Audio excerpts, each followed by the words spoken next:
আসসালামু আলাইকুম। আচ্ছা, রেগুলার সেমাই তো আমরা সবাই রান্না করতে পারি। সবাই কম বেশি রান্না করে খাই। দুধের ভিতরে সেমাইটা দিয়ে বা সেমাইটাকে ঘিতে ভেজে তারপরে দুধে ভিজিয়ে বা লাম্বা চিকন সেমাইকে দুধে জাল করে, যেভাবেই হোক।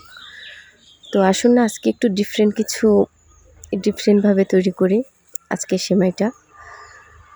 তো আজকে এই রেসিপিটার আমি নাম দিয়েছি কাস্টার্ড সেমাই। অবশ্যই অন্যরকমভাবে তৈরি করা। আমি যেভাবে তৈরি করেছি এটা সম্পূর্ণ আমার রেসিপি। আমি এভাবেই বেশ কয়েকবার বাসায় তৈরি করেছি লাচ্চা সেমাই দিয়ে। তো চলুন আজকে সেইভাবেই আপনাদের সাথে রেসিপিটা শেয়ার করি। তো আসসালামু আলাইকুম, আমি আদি পটুয়াখালী থেকে বলছি। কেমন আছেন আপনারা সবাই? আমি আলহামদুলিল্লাহ খুব ভালো আছি। এখানে আমি প্যানে প্রথমেই 1 টেবিল চামচ ঘি দিয়ে দিয়েছি এবং কাজু, পেস্তা বাদাম একটু আধ ভাঙা করে ভেঙে তারপরে আমি ঘিতে দিয়ে দিয়েছি। এখানে চাইলে আপনারা আরও অনেক বেশি বাদাম এবং কিশমিশ অ্যাড করতে পারবেন, কোনো অসুবিধা নেই। আমার কাছে যে সেমাইটা ছিল তার ভিতরে কিছু কিশমিশ অ্যাড করা ছিল প্যাকেটের ভিতরেই, তো যার কারণে আমি আর কিশমিশটা অ্যাড করলাম না। আর আমার বাচ্চারা খেতে পছন্দও করে না, মুখে বাজলেই ফেলে দেয়। আর আরেক টেবিল চামচ এখানে আমি ঘি দিয়ে দিচ্ছি একটু উঁচু করে। ঘিটা গরম হলেই এখানে আমি এই বাদামের সাথেই সেমাইগুলোকে ভালো করে ভেজে নেব। এখানে আমি 1 প্যাকেট লাচ্ছা সেমাই ব্যবহার করেছি। এই যে পুরো একটা বাটিতে আমি ঢেলে নিয়েছি। তো এটা আমি এখন দিয়ে দেবো। এই যে দেখতে পাচ্ছেন এই প্যাকেটটার ভিতরে কিশমিশ সেমাইয়ের ভিতরে ছিল কিশমিশ দেওয়া। গরম ঠান্ডা লেগে গলার অবস্থা খুবই খারাপ। তো ভালো মতো নাড়াচাড়া করে মাঝ পর্যায়ে আমি চিনি অ্যাড করে দিলাম। এখানে আমি চিনি দিয়ে দিয়েছি। এবার সেমাইটাকে আমি একদম লাল এবং ক্রিস্পি করে ভেজে নেব। আর ওই পাশের চুলায় দেখতে পাচ্ছেন আমার ক্যামেরায় অত দূর আসছে না, আমি দুধ জাল বসিয়ে দিয়েছি। 1 কেজি দুধ এই সেমাইয়ের জন্য দুধ জালে বসিয়ে দিয়েছি। তার সাথে সামান্য লবণ, সামান্য চিনিও দিয়ে দিয়েছি দুধে। আর এই সেমাইয়ের ভিতরেও আমি সামান্য লবণ দিয়ে দিয়েছি 1 চিমটি। আমার সেমাইটা তো লাল করে ভাজা হয়ে গেছে। এবার আমি অপর প্রান্তের চুলায় রেখে চুলাটা বন্ধ করে এবার আমি ভালো করে দুধটা জাল দিয়ে নেব। দুধটা 1 কেজি দুধ বেশ কিছুখানি আমি কমিয়ে নেব দুধটাকে। তো দেখতে পাচ্ছেন অনেকখানি কমে গেছে। এইখানে আমি 2 টেবিল চামচের মতো কাস্টার্ড পাউডার নিয়েছিলাম আর দুধ নিয়েছিলাম। দুধ দিয়ে কাস্টার্ড পাউডারটা গুলে নিচ্ছি। কিন্তু আমি যখন ভিডিও এডিট করছি, এটা আমার ছিল রাতের রেসিপি। রাত্র 12টার পরে এটা আমি তৈরি করেছি। এই যে এখানে আমি একটু ইয়েলো ফুড কালার আর সামান্য একটু ভ্যানিলা এসেন্সও অ্যাড করে দিব। রাত 12টার পরে তৈরি করেছি।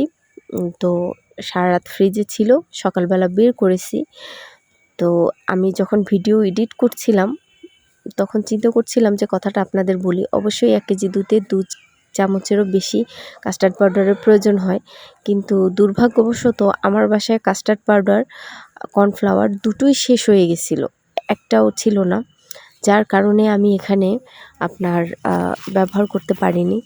তো দেখুন আমি কাস্টার্ড পাউডারটা দিয়ে যতটুকু ছিল আমি ততটুকুই দিয়ে আমি বেশ কিছু অল্প ঘন করে নিয়েছি। আর এখানে এই যে দেখুন এই সেমাইটা কিন্তু আপনারা সংরক্ষণও করতে পারবেন। আমি যেভাবে করি এভাবে চিনি দিয়ে গুঁড়া দুধ থাকলে গুঁড়া দুধ দিয়ে সেমাইটাকে ভালো করে ঘিতে ভেজে বক্স এয়ারটাইট কন্টেনারে রাখতে পারবেন 1 মাসেরও বেশি। আমি এভাবেই রাখি। হঠাৎ মেহমান আসলো, বাচ্চাদের খেতে ইচ্ছে করলো, তখন দুধটাকে সামান্য গরম করেই সেমাইটা ভিতরে দিয়ে দিবেন। 2 মিনিটে দেখবেন আপনার এটা একেবারে হয়ে গেছে। তো এটা যে সত্যিই কত তাড়াতাড়ি হয় এটাই আপনাদেরকে আজকে আমি দেখাবো। এই যে দেখুন আমি দুধটা ঢেলে দিচ্ছি। আর এটা যাতে এই সেমাইটা যাতে একেবারে গলে না যায়, পারফেক্ট থাকে, এজন্য আমি এভাবে একটু লেয়ার করে দিলাম। আপনাদেরকে পুরো প্রসেসিংটাই আমি দেখাবো, একটু ধৈর্য ধরে আমার ভিডিওটা দেখতে হবে। তো আমি আর বেশিক্ষণ নাড়াচাড়া করলাম না। এই যে দেখুন এখন তো গরম অবস্থায় আছে। আমি জাস্ট 5 মিনিট পরে ক্যামেরা অন করে যখন আমি বাটিটা নিতে আসলাম তখন এই যে দেখেন জমাট বেঁধে গেছে। 5 মিনিটও হয়নি, জমাট বেঁধে গেছে। একেবারে আপনার স্মুথলি সুন্দরভাবে হয়ে গেছে। আর এটা হচ্ছে আমার পরের দিন সকালের ভিডিও। যেহেতু আমার বড় মেয়ে রোজা ছিল না, তাই ওর জন্যই মূলত বানিয়েছি। তো ও খেয়ে রিভিউ দেবে যে বিষয়টা আসলে খাবারটা কেমন হয়েছে। আমার কাছে তো বড় বড় সেলিব্রিটি আপুদের কাছে কি সুন্দর ওই যে কাঠের চৌকা বাটিগুলো থাকে কাচের, আমার কাছে তো তা নেই ভাই। আমার কাছে যেরকম বাটি আছে আমি সেটাতেই সেট করেছি।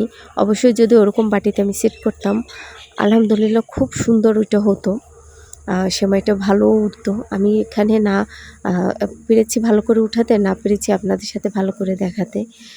তো যাই হোক, যা আছে আলহামদুলিল্লাহ যতটুকু আছে তার ভিতর থেকে আমি আপনাদের সাথে শেয়ার করার চেষ্টা করছি। এই দেখুন, এটাকে এভাবে কেটে তারপরে কেকের মতো করে আপনারা সার্ভ করতে পারবেন। যদি সেটটা সুন্দরভাবে হয়, অবশ্যই এর পিসগুলোও খুব সুন্দরভাবে উঠবে এবং দেখতেও বেশ ভালো লাগবে। তো যাই হোক, এখানে আমি আপনাদেরকে একটু কেটে দেখাচ্ছি। এটা কিন্তু হার্ড হয়ে যায়নি, একেবারে নরম ছিল। এই যে দেখুন, আমি এখানে কাটছি, বেশ বেশ নরম ছিল। আর আমার মেয়ে বলছিল যে আম্মু মুখে দেওয়ার সাথে সাথে এটা একদম মুখের সাথে মেল্ট হয়ে যাচ্ছে। যেহেতু একটু ফ্রিজে রেখেছি, ফ্রিজে না রাখলে এটার আসল স্বাদটা আসলে পাওয়া যাবে না। অবশ্যই আপনারা রুম টেম্পারেচারে ঠান্ডা করে রেখে তারপরে ফ্রিজে রাখবেন, যার কারণে সেমাইয়ের স্বাদটা আরও দ্বিগুণ বেড়ে যায়। তো এই হচ্ছে আমার কাস্টার্ড সেমাই।